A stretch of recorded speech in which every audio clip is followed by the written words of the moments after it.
విశేషం ఏమిటంటే ఆయన తర్వాత శృతిసార సముద్రము అని ఒక గ్రంథాన్ని రచించారు. అది కూడా తోటక వృత్తంలోనే చేశారు. ఇందులో ఈ శ్లోకంలో అంటారు, మీరే పరమశివుడు అని నా పరమ విశ్వాసం.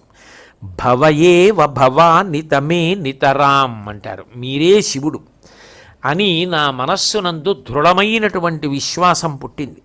నా అజ్ఞాన మహాసముద్రాన్నంతటినీ కూడా మీరు నివారించి నన్ను కాపాడండి. సుకృతే ధికృతే బహుదా భవతో భవితా సమదర్శనలాలసత అతిదీనమిమం పరిపాలయ మాం భవశంకర దేశికమే శరణం.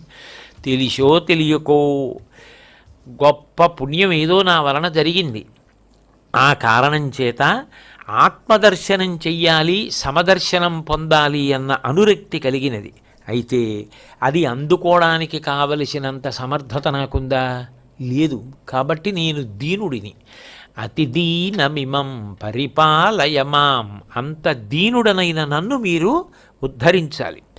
జగతీమవితుం కలితాకృతయో విచరంతి మహామహసశ్చలతః అహిమాంసురివాత్ర విభాసి గురో భవశంకర దేశికమే శరణం.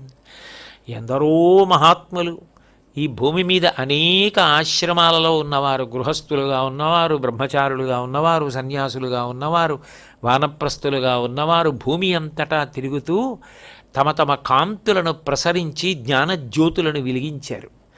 వాళ్ళందరూ తారకలు, చంద్రుడు అటువంటి వారు. మీరు అహిమాం సూరివాత్ర విభాసి గురో, మీరు సాక్షాత్ సూర్యభగవానుడు. మీరు వచ్చిన తరువాత మిగిలినవన్నీ వెలవెలపోవలసిందే. అటువంటి